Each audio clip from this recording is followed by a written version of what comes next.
Hello दोस्तों, आप सभी का स्वागत है आपके अपने इस यूट्यूब चैनल बीपीएससी रेलेवेंट पर।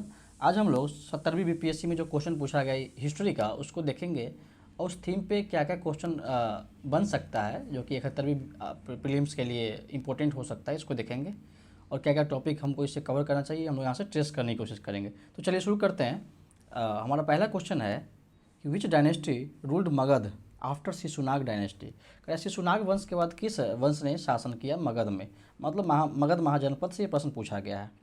तो यहाँ पे इसका आंसर क्या हो जाएगा, नंद वंश हो जाएगा। अब इसको याद करने का तरीका क्या है, क्रोनोलॉजी है, इसको हम एक ट्रिक से देख लेंगे। एक ट्रिक है, क्या है वो, हसीन मशूक शाह। हसीन मशूक शाह, इसको यदि आप याद कर लेंगे तो इस तरह के क्वेश्चन यदि पूछे जाते हैं अगर दोबारा कभी एग्जाम में तो आपको याद हो जाएगा। अब कैसे इसको डील करेंगे हम लोग, तो चलिए देख लेते हैं। तो ह से हो यहाँ पे हो गया हर्यक वंश, जो कि जानते हैं हम लोग। दूसरा शिशुनाग हो गया अपना, शिशुनाग। उसके बाद है नंद वंश, नौ से नंद वंश, ठीक। मौ से हो गया नंद के बाद मौर्य, मौर्य वंश। उसके बाद हो गया शुंग वंश। यहाँ से क से हो गया कण्व वंश और स से हो गया सातवाहन, सातवाहन। तो यदि हम लोग हसीन मशूक शाह को याद रख ले तो ये हमारा क्रोनोलॉजी याद हो जाएगा, ठीक है, कि इस मगध महाजनपद में किस किस शासक ने शासन किया है, कौन कौन सा वंश किसके बाद आया है, ठीक है। तो इससे ये हमारा काम हो जाएगा। आगे बढ़ते हम लोग। हमारा अगला क्वेश्चन है, कह रहा है कि हर्यक वंश के मतलब फाउंडर कौन थे, ये क्वेश्चन पूछ रहा है। तो इसका आंसर बिंबिसार हो जाएगा। तो जब ये फाउंडर पूछा है हर्यक वंश का, तो संभावना है कि आगे भी पूछ ले। तो यहाँ हम लोग देख लेंगे कि सारे मतलब जो भी डायनेस्टी जहाँ पे रूल किए हैं मगध महाजनपद में, इसमें किसके हर एक मतलब किंगडम के फाउंडर कौन है, ठीक है, ये हम लोग देख लेते हैं। तो चलिए शुरू करते हैं। तो सबसे पहले जैसा कि हम लोग देखें हसीन मशूक शाह से शुरू करते हैं। तो पहला कौन सा है, ये अपना हर्यक वंश, इंग्लिश में लिखते हैं। हर्यक वंश की बात करें, एक मिनट, हर्यक वंश की बात करें तो इसको हम लोग पितृहंता वंश भी कहते हैं। कौन सा कहते हैं वंश, पितृहंता, पितृहंता वंश, क्योंकि इसमें जो भी इसके बाद शासक बनेंगे वो जो है अपने पिता की हत्या करके बनते हैं। तो हर्यक के संस्थापक कौन थे हर्यक वंश के, तो बिंबिसार थे। मैं मोटा मोटी बता रहा हूँ, इन डिटेल आपको खुद पढ़ना पड़ेगा, इतना टाइम ना आपके पास है ना मेरे पास है। तो एक थीम मैं बस बता दे रहा हूँ। तो जब इसका फर्स्ट मतलब फाउंडर पूछा है तो लास्ट रूलर भी जाना जरूरी है। तो फाउंडर इसके थे बिंबिसार, इसका लास्ट रूलर कौन था, तो इसका लास्ट रूलर था नागदशक, नागदशक, ये ध्यान में रखेंगे हमको हम लोग। और हर्यक के बाद कौन सा आता है हसीन में, शिशुनाग। शिशुनाग की बात करें हम लोग तो शिशुनाग वंश की बात करते हैं। तो इसके फाउंडर कौन थे, इसके फाउंडर थे अपने शिशुनाग ही थे। कौन से थे, शिशुनाग, शिशुनाग। और इसके लास्ट रूलर की बात करें तो वो कौन था, महानंदी, उसका नाम था महानंदिन, महानंदी या महानंदिन, ठीक। और इसकी हत्या, महानंदिन की हत्या करने के बाद जो है वंश बनता है वो नंद वंश बनता है। कौन सा वंश, तो नंद, जिसके शासक कौन होते हैं पहले, तो महापद्म नंद होते हैं, महापद्म नंद इसके पहले शासक या इसके फाउंडर होते हैं, ठीक, जिन्हें हम लोग सर्व छत्रांतक के नाम से भी जानते हैं। सर्व छत्रांतक, सब छत्रांतक के नाम से भी जानते हैं, ये उपाधि इनको प्राप्त है, ठीक है, क्षत्रियों का विनाश करने वाला। और नंद वंश का अंतिम शासक कौन था, बहुत फेमस था ये, धनानंद, हम आप सब जानते हैं धनानंद, ठीक है। ये ऐसा कुछ लो हैंगिंग फ्रूट्स क्वेश्चन है जो कि बीपीएससी पूछ दे रहा है और 70वीं में हमने देखा है, उसी का क्वेश्चन हम डील भी कर रहे हैं, ठीक है। तो नंद वंश के बाद कौन सा आता है, हसीन हो गया। उसके बाद मौर्य वंश आएगा, ठीक, मौर्य वंश। मौर्य वंश के संस्थापक कौन थे, तो चंद्रगुप्त मौर्य थे। इन्होंने चाणक्य की सहायता से इस वंश की स्थापना किया था, चंद्रगुप्त मौर्य, ठीक। इसके बारे में तब लोग डिटेल पढ़ ही लेंगे, बिंबिसार अशोक, बिंदुसार और अशोक, इन सब के बारे में, ठीक है। चंद्रगुप्त मौर्य हो गए। इनका जो है एक दो और नाम है जो कि क्वेश्चन कई बार पूछा गया है। इनको एक दो और नाम से जाना जाता है, सेंड्रोकोटस एंड एंड्रोकोटस। ग्रीक में इनको सेंड्रोकोटस और एंड्रोकोटस नाम से भी बुलाया गया है, ये हम ध्यान में रखेंगे, ओके। चंद्रगुप्त मौर्य हो गया। और इसके अंतिम शासक कौन थे मौर्य वंश के, तो मौर्य के अंतिम शासक जो थे उनका नाम था बृहद्रथ, बृहद्रथ, ठीक, ये ध्यान में रखेंगे। और बृहदत्त की मृत्यु के बाद मतलब इसको मतलब मारने के बाद जो वंश आता है तो हसीन मौ हो गया, उसका क्या हो जाएगा शु, तो शु से क्या हो जाएगा शुंग, शुंग वंश हो जाएगा। तो शुंग वंश जो है पुष्यमित्र शुंग के द्वारा शुरू किया जाता है, पुष्यमित्र शुंग इसके द्वारा शुरू किया जाता है, पुष्यमित्र शुंग के द्वारा शुंग वंश की शुरुआत होती है, स्थापना होती है। और ये जो है पहला ब्राह्मण वंश था, ब्राह्मण डायनेस्टी पहला था ये मगध महाजनपद काल में, ठीक है। और इसके लास्ट रूलर कौन रहते हैं, तो उसका नाम है Devabhuti, Devabhuti was the last ruler of Shunga dynasty. और देवभूति की हत्या करने के बाद जो है कण्व वंश का स्थापना होता है। कण्व वंश का कौन करते हैं इसकी स्थापना, तो वासुदेव कण्व करते हैं, वासुदेव कण्व इसकी स्थापना करते हैं, ये हम ध्यान में रखेंगे। और इसका लास्ट रूलर कौन था ये भी हम लोग देख लें तो अच्छा रहेगा, उसका नाम था सुशर्मन, सुशर्मन या सुशर्मा, सुशर्मन, ठीक, या सुशर्मा कहीं कहीं लिखा होता है, ये ध्यान में रखेंगे। और इसके बाद जो है लास्ट वंश अपना आता है हसीन मशूक सा मतलब सातवाहन, सातवाहन के संस्थापक थे शिमुख, ठीक है। सुशर्मन की हत्या करने के बाद शिमुख जो है सातवाहन वंश की स्थापना करते हैं। और ये हो गया अपना, जो ध्यान में रखेंगे हर एक का फाउंडर और लास्ट रूलर याद रखेंगे, ठीक है, क्योंकि क्वेश्चन पूछा गया उस थीम पे हम बता रहे हैं। और इससे हमें ये पता चलता है कि महाजनपद हमको पढ़ना पड़ेगा, ठीक है। आगे बढ़ते हैं हम लोग। तो यहाँ पे एक सीसा का सिक्का लिखा हुआ है, तो सीसा का सिक्का जो है इसी सातवाहन के शिमुख ने चलवाया, तो सातवाहन वंश के द्वारा सीसा का सिक्का चलाया गया था। तो इसी हम ध्यान में रखेंगे, 100 से सातवाहन, 100 से सीसा, 100 से शिमुख, इस तरीके से ध्यान में रखेंगे हम लोग।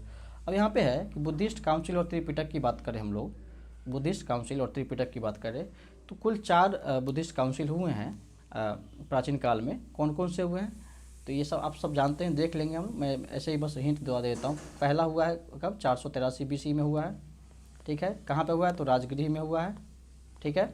किसने करवाया, तो अजातशत्रु ने करवाया, ये बिंबिसार का बेटा, बिंबिसार को मारने के बाद बनता है राजा। और इसके अध्यक्ष कौन थे, तो महाकश्यप थे। इस तरीके से आप लोग तो इसको याद कर लेंगे, ठीक है। और त्रिपिटक की बात करें हम लोग, थोड़ा त्रिपिटक को देख लेते हैं। त्रिपिटक की बात करें तो तीन पिटक जो है बुद्धिस्ट के, उसको त्रिपिटक कहा गया। कौन कौन से पिटक हैं, तो पहला है विनय पिटक, विनय पिटक, ठीक है। उसके बाद है सुत पिटक, और है लास्ट एक अभिधम पिटक, अभिधम पिटक। इसकी रचना कौन करते हैं, अभिधम पिटक, सॉरी विनय पिटक की, तो इसके रचनाकार हैं उपाली। सुत पिटक के हैं आनंद। ये सब मैं बस ऐसे ही आपको बता रहा हूँ सिंबॉलिक, आपको इसको पूरा डिटेल में पढ़ लेना है। और अभिधम पिटक का जो है उनका नाम है मोगाली पुत्तिस, मोगाली पुत्तिस, ठीक है। इसकी रचना जो है मतलब सुत पिटक और विनय पिटक की रचना जो है पहला बुद्धिस्ट काउंसिल होता है, बौद्ध संगति होता है, उसमें इसकी रचना होती है। और अभिधम पिटक का रचना जो है तीसरे बुद्धिस्ट काउंसिल में होता है, जो कि अशोक करवाता है 250 ईसा पूर्व में पाटलिपुत्र में। और उसके अध्यक्ष कौन होते हैं, मोगाली पुत्तिस ही होते हैं। उस समय अभिधम पिटक की रचना होती है, ये हम लोग ध्यान में रखेंगे। तो कुल मिला के हम लोग को ये पता चलता है यहाँ से कि हम लोग को जनपद, बुद्धिज्म और जैनिज्म तीनों पढ़ लेना है, इससे क्वेश्चन आ सकता है, ठीक है। आगे बढ़ते हैं हम लोग। हमारा अगला क्वेश्चन है when did the new province of Bihar came into force during British rule. Bihar एक नए प्रांत के रूप में कब अस्तित्व में आया। इसमें देखिए बहुत लोग कंफ्यूज थे, इसका क्या आंसर होगा। तो इसका आंसर जो है अप्रैल 1912 ही है इसका आंसर, ठीक है।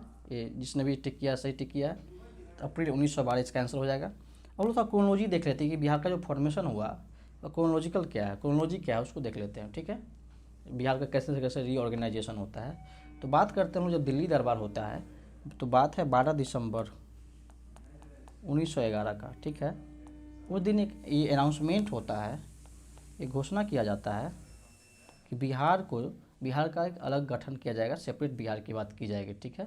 और ये दिल्ली दरबार में ये घोषणा होता है, दिल्ली दरबार में, ठीक है।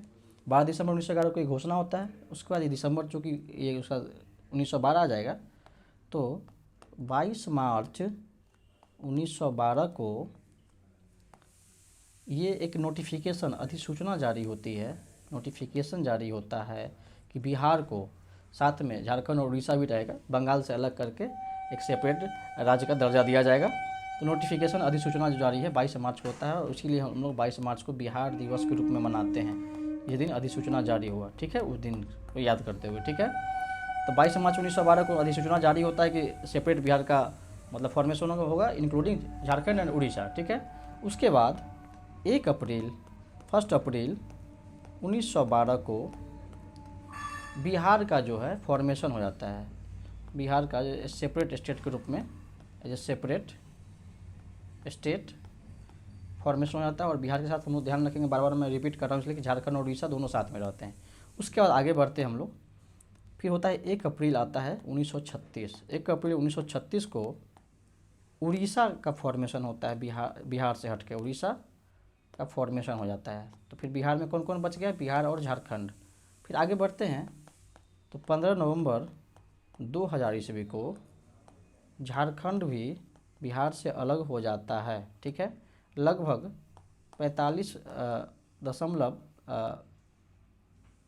कितना 15% या समथिंग कुछ है अप्रोक्स में, ध्यान में रखेंगे। इतना भूभाग लेके बिहार का झारखंड जो है सेपरेट हो जाता है बिहार से। उसके बाद जो है बिहार फाइनली अभी वर्तमान रूप में इसमें देखा जाता है।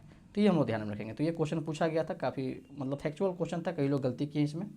कुछ लोग मार्च 1912 भी मारे हैं, अप्रैल 1912 भी मारे हैं, लेकिन आयोग जो है अप्रैल 1912 को सही उत्तर माना है, ठीक है। अगला क्वेश्चन है हमारा कि when did Britishers shifted the capital to Delhi. कह रहा है दिल्ली, कलकत्ता से दिल्ली का कैपिटल शिफ्ट किया गया। तो इसका आंसर जो है ऑप्शन 19 ए हो जाएगा, मतलब 1912। इसने जो भी लगाया ये गलत लगाया है।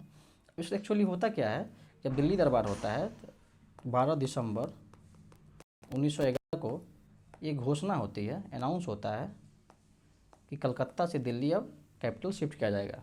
लेकिन एक्चुअली में शिफ्ट कब होता है ऑफिशियली रूप से, शिफ्टेड कब होता है, तो 1912 में होता है, ये हम ध्यान में रखेंगे, ओके। इस वजह से इसका आंसर 1912 हो जाएगा। इस तरह के फैक्ट को ध्यान में रखने होंगे, ओके। आगे बढ़ते हैं हम लोग। अगला क्वेश्चन है हमारा, who the president of Indian National Congress at Patna session held in 1912। क्या 1912 का जो अधिवेशन हुआ पटना में कांग्रेस का, इसके अध्यक्ष कौन थे, तो इसके अध्यक्ष थे रघुनाथ मुधोलकर, आर.एन. मुधोलकर, ठीक है। और ये पटना के बांकीपुर में हुआ था, वेरी वेरी इंपॉर्टेंट। और ये बिहार से संबंधित जो भी आईएनसी का सेशन हुआ है उससे कई बार क्वेश्चन पूछा गया है। तो इसको हम थोड़ा सा डिटेल में देख लेते हैं, ठीक है। तो चलिए शुरू करते हैं। तो पटना के बांकीपुर में हुआ है 1912 में, आर.एन. मुधोलकर इसके अध्यक्ष रहते हैं, ये हमने देख लिया। गया में बात करें तो गया में 1922 में अधिवेशन होता है, इसके अध्यक्ष होते हैं चित्तरंजन दास, सी.आर. दास। और इसी अध्यक्षता के बाद जब असहयोग आंदोलन वापस ले लिया जाता है तो 1 जनवरी 1923 को ये स्वराज पार्टी के का गठन करते हैं मोतीलाल नेहरू के साथ मिलकर, ये सब जानते हैं, ठीक है। उसके बाद बिहार में उस समय जो बिहार का ही हिस्सा होता है रामगढ़, जो कि अभी वर्तमान में झारखंड का पार्ट है, 1940 में रामगढ़ में अधिवेशन होता है।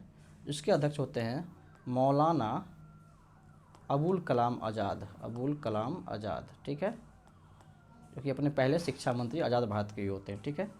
अब यहाँ पे थोड़ा सा एक्स्ट्रा फैक्ट दे देते हैं कांग्रेस के अधिवेशन से।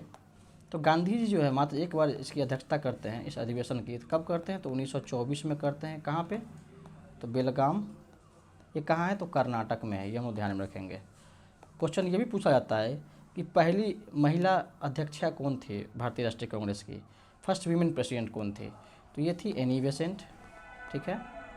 इन्होंने कब किया था अध्यक्षता, तो इन्होंने, एक मिनट थोड़ा सा इसको थिकनेस कम कर लें।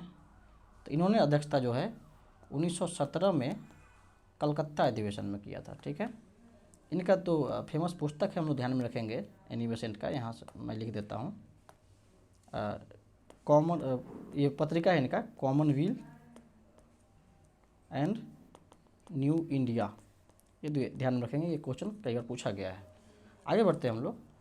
वो कह रहा है कि पहली भारतीय महिला जो अध्यक्ष रही हैं वो कौन रही हैं, तो वो रही हैं अपनी सरोजनी नायडू, भारत कोकिला या नाइटिंगेल ऑफ इंडिया जिन्हें कहा जाता है, सरोजनी नायडू। ये कब रही हैं, तो 1925 में रही हैं। कहाँ, तो कानपुर का अधिवेशन था कांग्रेस का, ठीक है, ये हम ध्यान में रखेंगे। उसके बाद एक इंपॉर्टेंट क्वेश्चन बन जाता है राजेंद्र बाबू से, डॉक्टर राजेंद्र प्रसाद से, जो अपने बिहार के ही लाल रह चुके हैं, ठीक है। तो ये कब कब अध्यक्षता करते हैं भारतीय राष्ट्रीय कांग्रेस का, तो ये 3 बार अध्यक्षता करते हैं। पहली बार कब करते हैं, तो ये हम लोग पहले देख लेंगे, एक मिनट पेन चेंज कर लें, हाँ। तो पहली बार जो है ये 1934 में करते हैं, बॉम्बे अधिवेशन की अध्यक्षता करते हैं। उसके बाद 1939 में ये अध्यक्षता करते हैं त्रिपुरी अधिवेशन का। एक्चुअली होता क्या है कि 1939 में जब सुभाष चंद्र बोस जीत जाते हैं इस कांग्रेस की अध्यक्षता को और पट्टाभी सीतारमैया हार जाते हैं, जो कि गांधी जी के समर्थित उम्मीदवार रहते हैं, तो इससे मतलब गांधी जी को थोड़ा दुख होता है। वो चाहते हैं कि और वो बोलते हैं कि पट्टाभी की हार मेरी हार है। तो इस वजह से सुभाष चंद्र बोस इस्तीफा देते हैं। बहुत सारे कारण इसके पीछे रहते हैं, डिटेल में जाने की आवश्यकता नहीं है।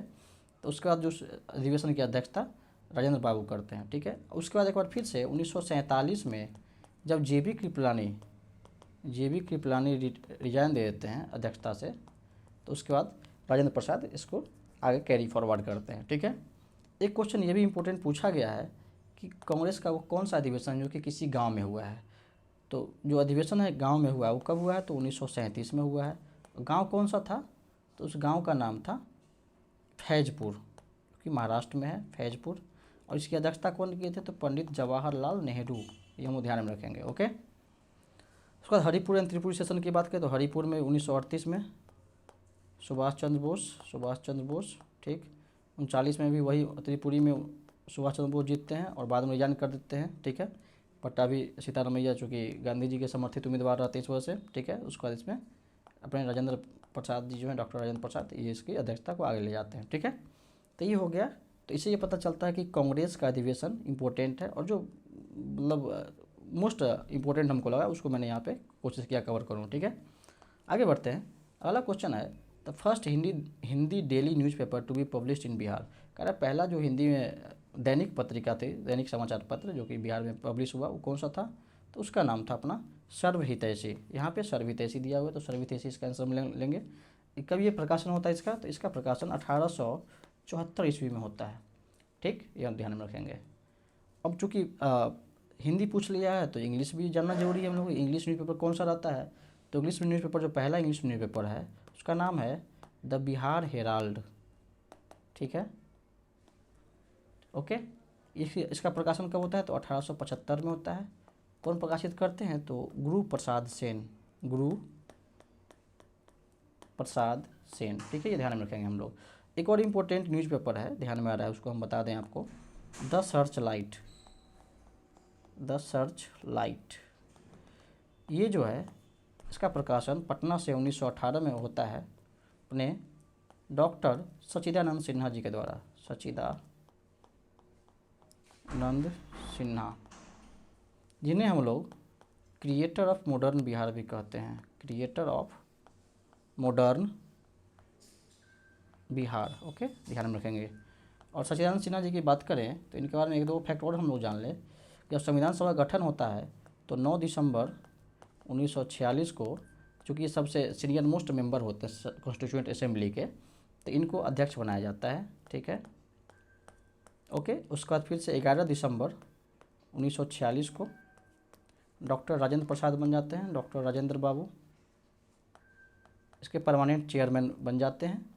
और एक इम्पोर्टेंट फैक्ट और है यहाँ पे देख लेंगे हम लोग, एक डेट है 13 दिसंबर 1946। ये डेट इसलिए इम्पोर्टेंट है क्योंकि इसी दिन पंडित जवाहरलाल नेहरू अपने ये ऑब्जेक्टिव रिजोल्यूशन जो है, उद्देश्य प्रस्ताविका उसको कहते हैं, उद्देश्य प्रस्ताव जो भी कहते हैं, ऑब्जेक्टिव रिजोल्यूशन को इन्होंने पेश किया था। तो ये पेश कब हुआ, तो 13 दिसंबर 1946 को। और ये इंट्रोड्यूस किया गया था। और एडॉप्ट कब किया गया, इसको पारित कब किया गया, तो adopted on 22 January 1947, adopted on 22 January 1947 as a preamble, प्रस्तावना के रूप में इसको हम लोग अपनाते हैं इस ऑब्जेक्टिव रिजोल्यूशन को, ठीक है। 22 जनवरी 1947 इम्पोर्टेंट है और 13 दिसंबर 1946 इम्पोर्टेंट है। इस दिन ये इंट्रोड्यूस होता है और इस दिन ये पारित होता है, ओके। तो ये ध्यान में रखेंगे हम लोग। तो ये इंपॉर्टेंट फैक्ट था इससे संबंधित। इस तरीके से आपको आगे बढ़ना है, चीज़ों को देख करना है, ठीक है। अगला क्वेश्चन है हमारा कि Ramakrishna Mission was founded by. का रामकृष्ण मिशन जो है किसके द्वारा स्थापित किया गया था, तो स्वामी विवेकानंद के द्वारा किया गया था। कब किया गया था, तो 1897 ईस्वी में किया गया था। अब थोड़ा सा स्वामी विवेकानंद के बारे में जान लें हम लोग। स्वामी विवेकानंद जी का नाम क्या था, तो नरेंद्र नाथ दत्त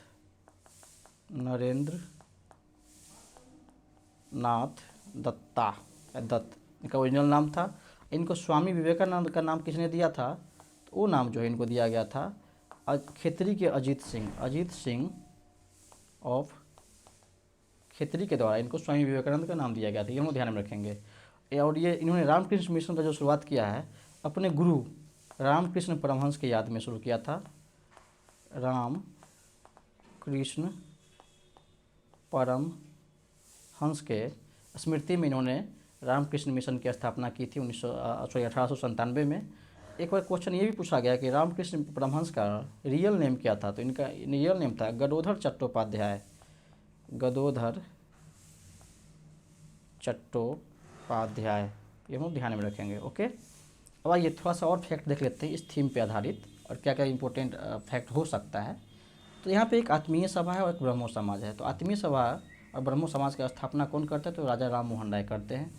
ठीक है, इसकी स्थापना 1815 ईस्वी में होती है। इसकी स्थापना और ब्रह्मो समाज की स्थापना 1828 ईस्वी में होती है। आत्मीय सभा 1815, ब्रह्मो समाज 1828, ये हम लोग ध्यान में रखेंगे। ओके, और राजा राम मोहन राय को, अब मैं थोड़ा लिखूंगा नहीं, आप थोड़ा सा याद रखेंगे और जानते भी होंगे।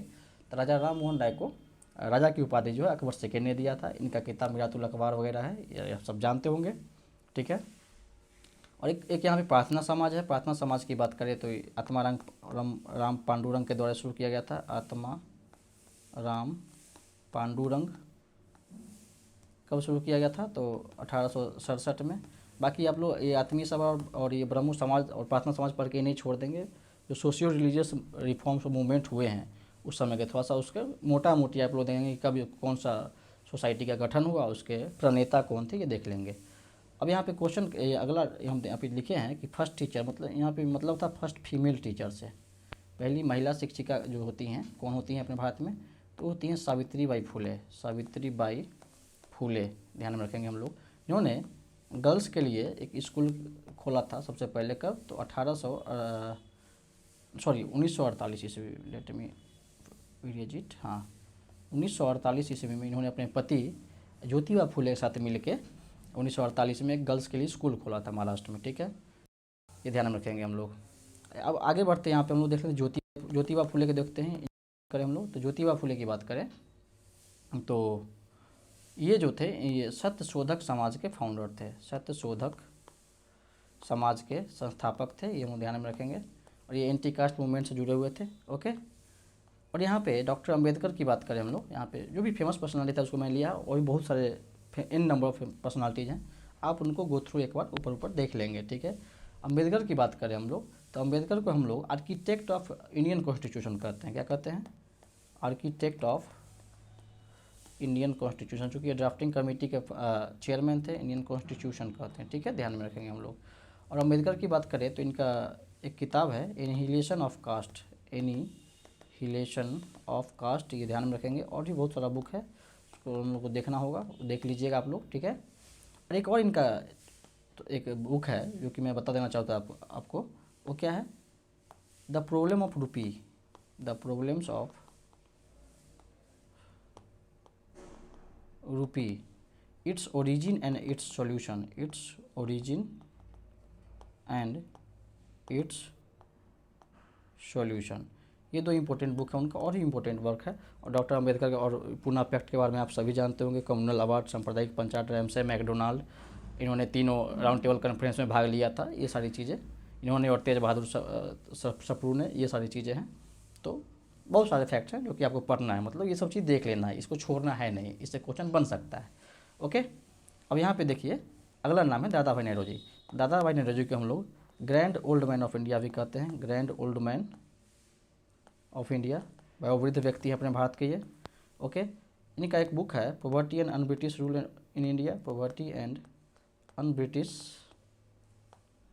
रूल इन इंडिया, ये ध्यान में रखेंगे हम लोग।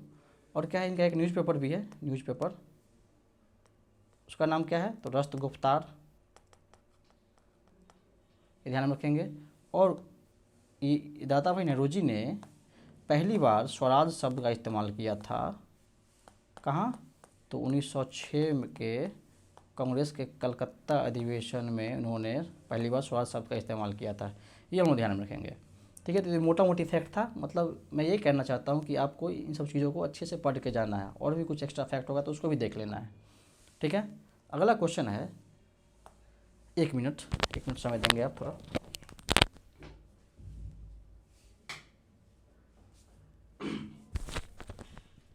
सॉरी, शुरू करते हैं हम लोग।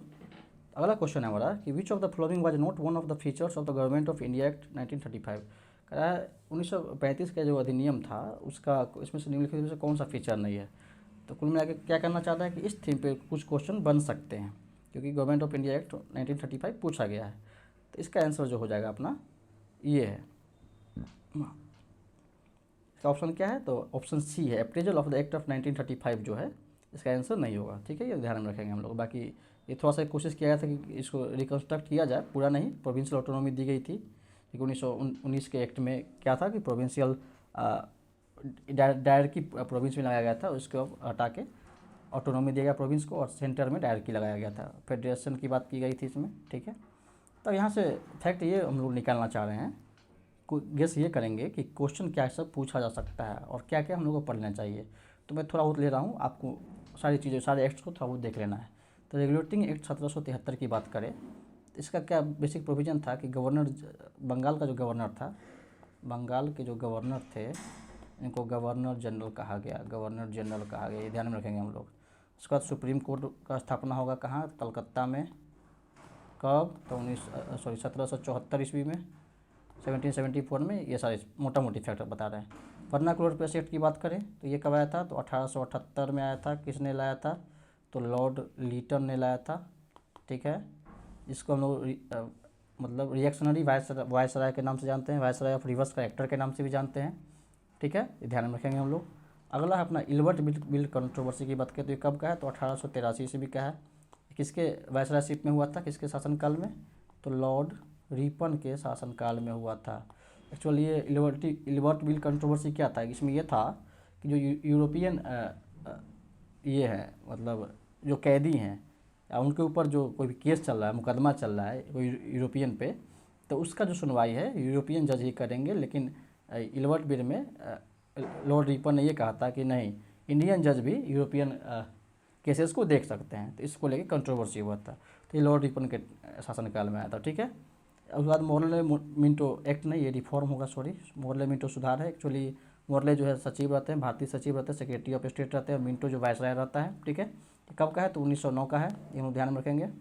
ओके, इसका प्रोविज़न क्या सब था, तो बहुत सारे प्रोविज़न थे, जिसमें वन ऑफ द इम्पोर्टेंट क्या था कि सेपरेट इलेक्टोरेट जो है, सेपरेट इलेक्टोरेट मुस्लिम्स के लिए, ठीक, ये दिया गया था। और कम्युनल जो डिवीज़न होना, कम्युनल बेसिस पे डिवीज़न जो सोसाइटी का होना था, इंडियन सोसाइटी का, इसका बीज यहीं से बोया गया था 1909 के मोरले मिंटो रिफॉर्म से, जिसको हम लोग इंडियन काउंसिल एक्ट ऑफ 1909 भी कहते हैं। आगे बढ़ते हैं हम लोग, आप लोग थोड़ा सा और इसको डिटेल में पढ़ लेंगे। अगला अपना मॉन्टेग्यू चेम्सफोर्ड रिफॉर्म, तो यहीं पे हम लोग देख लेंगे कि मॉन्टेग्यू जो है सेक्रेटरी ऑफ स्टेट था और चेम्सफोर्ड वायसराय थे उस समय। ये कब का है, तो 1919 का अधिनियम है। गवर्नमेंट ऑफ इंडिया एक्ट 1919 है। इसमें जो है प्रोविंस में डायरकी लाया गया था, डायरकी, एक मिनट, डायरकी इन प्रोविंस 1919 के एक्ट के तहत। ठीक है, और क्या था इसमें, बाईकैमरल लेजिस्लेचर की बात की गई थी, बाईकैमरल लेजिस्लेचर की बात की गई थी। और क्या था मॉन्टेग्यू चेम्सफोर्ड रिफॉर्म में, मतलब महिलाओं को जो है राइट टू वोट मिला था, वोट करने का अधिकार, किसको, तो महिलाओं को, वीमेन को। ठीक है, ये सारे मोटा मोटी फैक्ट हम बता दिए आपको, थोड़ा सा आप डिटेल में इन एक्ट वगैरह को देख लेंगे।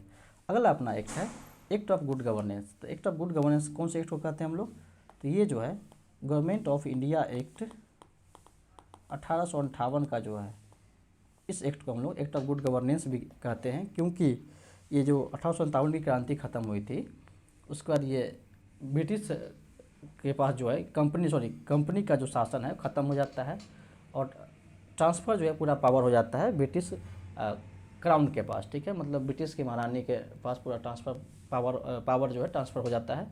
गवर्नर जनरल का नाम बदल के ये गवर्नर जनरल का पोस्ट खत्म करके वायसराय का पोस्ट क्रिएट किया जाता है। इंडियन सिविल सर्विस का स्थापना किया जाता है। डॉक्ट्रिन ऑफ लेफ्ट जो डलहौजी का रहता है उसको ख़त्म किया जाता है। ये सारी चीज़ें थी, इसमें ट्रांसपेरेंसी था, एडमिनिस्ट्रेशन में पारदर्शिता काफ़ी था, इस वजह से इसको एक्ट ऑफ गुड गवर्नेंस भी कहा जाता है। तो इन सब फैक्ट को आप लोग पढ़ लेंगे। ठीक है, ये जो मैंने बताया, और भी जो इंपॉर्टेंट एक्ट्स वगैरह होंगे, जैसे पिट्स इंडिया एक्ट है 1892 का, 1861 का, ये सारे एक्ट को आप लोग देख लेंगे एक बार। ठीक है, आगे बढ़ते हैं हम लोग। अगला क्वेश्चन है हमारा कि मैच ऑफ द मैच करना है न्यूज़पेपर और एडिटर में। तो फ्री हिंदुस्तान तारकनाथ दास का है, इस लड़के ने यहाँ पे सही मैच किया है। इंडियन ओपिनियन महात्मा गांधी का है, वॉइस ऑफ इंडिया दादा भाई नौरोजी का है, बंगाली सूर्यनाथ बनर्जी का है। ठीक है, ये सारी चीज़ हो गए।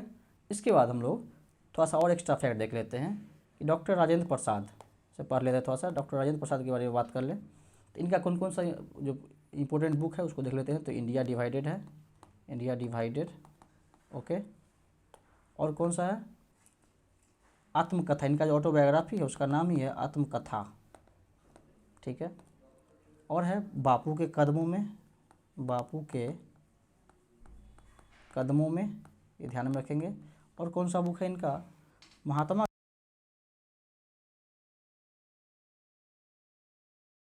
ठीक, सम रेमिनिस्सेंसेस, ये ध्यान में रखेंगे हम लोग। और भी बहुत सारे बुक है, लेकिन ये इंडिया डिवाइडेड, आत्मकथा, बापू के कदमों में, और गांधी इन चंपारण, ये सारे किताब जो है, महात्मा गांधी एंड बिहार सम रेमिनिस्सेंसेस, ये सारे इनके किताब हैं। और ये बीपीएससी में पर पूछा भी गया है। इंडिया डिवाइडेड तो पता नहीं एन नंबर ऑफ टाइम पूछा गया है, वेरी वेरी इंपॉर्टेंट। आगे बढ़ते हैं हम लोग, बात करते हैं हम लोग लाला लाजपत राय की। लाला लाजपत राय की बात करें तो इनको जो है हम लोग पंजाब केसरी के नाम से भी जानते हैं। क्या जानते हैं, पंजाब केसरी। ठीक है, और इन्होंने सेफ्टी वाल्व थ्योरी भी दिया था, सेफ्टी वाल्व का जो कंसेप्ट है इन्होंने दिया था। इस थ्योरी में ये था कि ये जो 1857 की जैसी क्रांति हुई थी वैसा विद्रोह दोबारा भी उभर सकता है, तो इसको दबाने के लिए, उससे बचने के लिए अंग्रेज़ों ने भारतीय राष्ट्रीय कांग्रेस का स्थापना करवाया था। ठीक है, ये सेफ्टी वाल्व थ्योरी ये कहता है। तो ये लाला लाजपत राय के द्वारा प्रोपाउंड किया गया था। ओके, अब बात करते हैं लाला लाजपत राय की कुछ किताब की बात करें हम लोग, तो यहाँ पे देख लेते हैं। यहाँ पे तो जगह की अभाव है, एक मिनट, यहाँ पे लिखते हैं लाला लाजपत राय। लाला लाजपत राय की बात करें, यहाँ कुछ किताब है उसको देख लेते हैं। इंडिया डिवाइडेड, ठीक, सॉरी वो तो राजेंद्र प्रसाद जी का था ना, इंडिया डिवाइडेड। इनका था unhappy India, unhappy India, unhappy India है इनका किताब। और क्या है, द स्टोरी ऑफ, सॉरी एक और लिख लेते हैं, यंग इंडिया। उसके बाद है the story of my deportation, the story of my deportation, ये इनका जो है किताब है। इसको हम लोग रट लेंगे, देख लेंगे। ठीक है, अब यहाँ बात करता हूँ नेहरू जी की। नेहरू की बात करें तो पंडित, ठीक है, उसका इन्होंने जो है पंडित नेहरू ने नेशनल प्लानिंग कमेटी का गठन हुआ था 1938 में, उसकी अध्यक्षता की थी। ये एक्चुअली सुभाष चंद्र बोस उस समय हरिपुर सेशन के अध्यक्ष रहते हैं, उन्हीं के द्वारा ये गठन किया जाता है और उसकी अध्यक्षता जो है पंडित नेहरू करते हैं, नेशनल प्लानिंग कमेटी की। ये ध्यान में रखेंगे हम लोग। अरविंदो घोष की बात करें तो इनका किताब है द लाइफ डिवाइन, क्या है, सावित्री नाम का पोयम जो है इनके द्वारा लिखा गया था। ठीक है, लाइफ डिवाइन, सावित्री, ये सब ध्यान में रखेंगे हम लोग। महात्मा गांधी की बात करें तो महात्मा गांधी के तो मतलब आप सब जानते होंगे किताब, इनका माई एक्सपेरिमेंट विथ ट्रूथ। ठीक, ये हो गया आपको। फिर इंडियन ओपिनियन है, इंडियन ओपिनियन हो गया। यंग, और कौन सा था, सॉरी, हिंद स्वराज, ये सारे पुस्तकें महात्मा गांधी जी का है और आपने डिटेल में पढ़ा ही होगा। ठीक है, तो ये सब मोटा मोटी हो गया। अरविंदो घोष का एक और है जो कि यहाँ पे यहाँ क्वेश्चन ही पूछा गया है, who wrote new lamps for the old, तो अरविंदो घोष के द्वारा लिखा गया है ये किताब, ये ध्यान में रखेंगे हम लोग। ये जो है अपना, आगे बढ़ते हैं हम लोग। अगला क्वेश्चन है हमारा, to highlight the hardship faced by the peasants Shahjahan Saraswati published which newspaper. पहले जो किसानों को जो दिक्कत हो रहा था, जो कठिनाइयों को झेल रहे थे, तो उसको दर्शाने के लिए शाहजहां सरस्वती ने कौन सा न्यूज़पेपर का प्रकाशन किया, तो उसका नाम है लोक संग्रह। लोक संग्रह नाम के न्यूज़पेपर का प्रकाशन इन्होंने किया। शाहजहां सरस्वती की से थोड़ा सा इंपॉर्टेंट फैक्ट देख लेते हैं, जो कि ये किसान आंदोलन से जुड़े हुए, खासकर बिहार से रहने वाले थे, बेसिकली यूपी के गाजीपुर से थे, लेकिन इनका जो एरिया था, डोमेन जिस जहाँ काम कर रहे थे, कार्य क्षेत्र इनका बिहार था। थोड़ा सा किसान सभा के बारे में जान लेते हैं, आप इन डिटेल थोड़ा सा पढ़ लेंगे इसके बारे में। ठीक है, किसान सभा की बात करें तो साल था 1921-22 का समय था जब पहली बार किसान सभा का गठन जो है श्री कृष्ण सिंह, जो कि बिहार के पहले मुख्यमंत्री होते हैं बाद में जाके, श्री कृष्ण सिंह प्लस शाह मोहम्मद जुबैर, शाह मोहम्मद जुबैर, इन दोनों ने मिलकर किसान सभा का एक मतलब ऐसे ही इनफॉर्मली कह सकते हैं ये गठन किया किसान सभा का, ठीक है। बाद में 1929 में आगे जाके 1929 में सोनपुर मेला लगा हुआ था, जो कि अपने सारण जिला में है, जो कि सबसे लार्जेस्ट कैटल फेयर है एशिया का, बिगेस्ट लार्जेस्ट जो भी कह लें। तो 1929 में सोनपुर में जो है सहजानंद सरस्वती जी क्या करते हैं कि बिहार प्रांतीय किसान सभा का गठन करते हैं। क्या करते हैं? तो बिहार प्रोविंशियल किसान सभा का गठन 1929 में सहजानंद सरस्वती यहाँ कर देते हैं। उसके बाद आगे जाके 1936 ईस्वी में ये ऑल इंडिया किसान सभा का भी गठन करते हैं। ऑल इंडिया किसान सभा का गठन करते हैं। इन डिटेल इनको पढ़ने के लिए हम लोग मेंस में पढ़ते हैं मेन, ठीक है। तो यहाँ पे इतना से आपका काम हो जाएगा, ये ध्यान में रखेंगे। आप कमेंट करके बताएंगे कि ऑल इंडिया किसान सभा के अध्यक्ष कौन रहते हैं और सचिव कौन रहते हैं, ओके। और यहाँ पे अगला पर्सनालिटी है अपने राहुल सांकृत्यायन। राहुल सांकृत्यायन का जो है ओरिजिनल नाम क्या था? तो केदारनाथ पांडे। और ये मैंने इनका नाम इसलिए लिया है कि ये बिहार के छपरा क्षेत्र में असहयोग आंदोलन के दौरान काफ़ी एक्टिव थे, ओके। केदारनाथ पांडे, ठीक है। अब थोड़ा सा इनके बारे में और फैक्ट देख लेते हैं। तो इनको जो है father of Hindi travel literature भी कहा जाता है। क्या कहा जाता है? Father of Hindi travel literature, ठीक है। ऐसा ये उपाधि इनको इसलिए दिया गया है कि उस समय ये अपने समय के दौरान ये जब ये कहीं का यात्रा करते थे, तो जो सभी लोग वीलॉग और ब्लॉग बनाता है, तो ट्रैवल लॉग बनाया करते थे, ट्रैवल लॉग, ठीक है। इनके कुछ पुस्तक है इंपॉर्टेंट, इसको हम लोग देख लेते हैं कौन कौन सा इनका बुक है। तो एक वेरी इंपॉर्टेंट जो बुक है इनका वो है वोल्गा टू गंगा, इसको हम लोग ध्यान में रखेंगे, ओके, वेरी इंपॉर्टेंट। आगे बढ़ते हैं हम लोग। अगला क्वेश्चन है हमारा, और आज का आई थिंक ये हाँ लास्ट क्वेश्चन होगा हिस्ट्री सेक्शन का। क्वेश्चन कह रहा है when did Muslim league observe direct action day. कह रहा है प्रत्यक्ष कार्रवाई दिवस या डायरेक्ट एक्शन डे जो है मुस्लिम लीग ने कब मनाया? तो ये जो है 16 अगस्त 1946 को मनाया गया। एक्चुअली ये कैबिनेट मिशन आता है और इसने मतलब ये संविधान सभा की घोषणा कर दी कि संविधान सभा का गठन होगा, अब ये बनाया जाएगा और देश आज़ाद किया जाएगा। तो मुस्लिम लीग वाले ये परेशान हो गए, चिंतित हो गए कि अब तो लग रहा है कि पाकिस्तान हमको नहीं मिलेगा सेपरेट, भारत में रहना पड़ेगा। तो मोहम्मद अली जिन्ना के कहने पे ये लोग जो डायरेक्ट एक्शन डे मनाते हैं 16 अगस्त 1946 को। इसमें खूब भयंकर दंगा भड़कता है, मारकाट होता है, हज़ारों लोग की मृत्यु होती है उसमें, ठीक है। तो ये ध्यान रखेंगे, इसका आंसर होगा 16 अगस्त 1946। अब थोड़ा बात कर लेते हैं मुस्लिम लीग के बारे में। तो मुस्लिम लीग का जो है गठन कब होता है? तो 30 दिसंबर 1906 को इसका गठन होता है, ये हम ध्यान में रखेंगे, ओके। कहाँ होता है? तो ढाका में होता है। इसके फाउंडर कौन होते हैं? इसके फाउंडर जो हैं नवाब ख्वाजा सलीमुल्लाह ऑफ ढाका, ऐसे शॉर्ट में लिखते हैं नवाब सलीमुल्लाह ऑफ ढाका रहते हैं, इसके फाउंडर हैं। और इसके साथ और कौन कौन लोग रहते हैं? तो आगा खान होते हैं, और कौन है? तो मोहसिन उल मुल्क हैं, और कौन है? तो एक नवाब और हैं, नवाब बिकार उल मुल्क।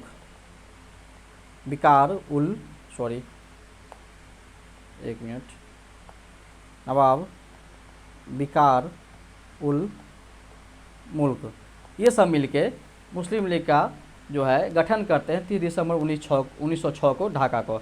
उस समय हम लोग ध्यान रखेंगे कि मोहम्मद अली जिन्ना मुस्लिम लीग के पार्ट नहीं रहते हैं। मोहम्मद अली जिन्ना जो है मुस्लिम लीग को ज्वाइन करते हैं कब? तो 1913 ईस्वी में, 1913 में मोहम्मद अली जिन्ना ज्वाइन मुस्लिम लीग, ओके। उसके बाद यहाँ पे मैंने लिखा है मुक्ति दिवस। ये मुक्ति दिवस एक्चुअली कब मनाया जाता है? ये मुस्लिम लीग के द्वारा ही मनाया जाता है। तो मुक्ति दिवस जो है 22 दिसंबर 1937 को, सॉरी 1937 से 1939 को, 22 दिसंबर 1939 को मुस्लिम लीग जो है मुक्ति दिवस मनाती है। और इस खुशी में मुस्लिम लीग मनाती है क्योंकि 1939 में जो ये कांग्रेस और बाकी जो दल होते हैं जो कि द्वितीय विश्व युद्ध में क्रिप्स का जो प्रपोजल आता है उसको नहीं मानते हैं और द्वितीय विश्व युद्ध में उसका सपोर्ट नहीं करते हैं, और इसी के मतलब विरोध में ये प्रोटेस्ट में इन लोग जो है सारे मतलब प्रोविंस से इस्तीफ़ा दे देते हैं तो कांग्रेस के जो सारे सरकार जो हर एक क्षेत्र में इस्तीफ़ा रिजाइन कर देती है, उसी खुशी में मुस्लिम लीग जो है मुक्ति दिवस के रूप में 22 दिसंबर 1939 को मनाती है। ये ध्यान में रखेंगे हम लोग। तो ये मोटा मोटी अपना हो गया। कुछ हिस्ट्री के क्वेश्चन मैंने लिया था और थीम बेस्ड कोशिश किया कि मैं आपको बताऊं कुछ, ठीक है। इस तरीके से आप लोग आगे भी 70वीं बीपीएससी के क्वेश्चन को देख के सब्जेक्ट वाइज कर सकते हैं। मैं कोशिश करूँगा कि मैं 1-2 लेक्चर और लेके आऊँ, इसमें ज्योग्राफी, पॉलिटी, करंट अफेयर के कुछ क्वेश्चन यदि हो पाएँ मैं इसको कवर करूँगा। और हाँ, साइंस का भी एक वीडियो मैं लेके आऊँगा थीम बेस्ड, ठीक है। तो चलिए, कैसा लगा आप लोग ज़रूर कमेंट में बताएंगे और कोशिश करूँगा कि आपको इससे ज़्यादा बेनिफिट मिल पाए और आप भी कोशिश करें कि अपने दोस्तों तक पहुँचाए यदि हो सके तो, और इसका मैक्सिमम जो आउटपुट होता है इसको ले पाएँ, ठीक है। ठीक है, थैंक यू, कीप वॉचिंग।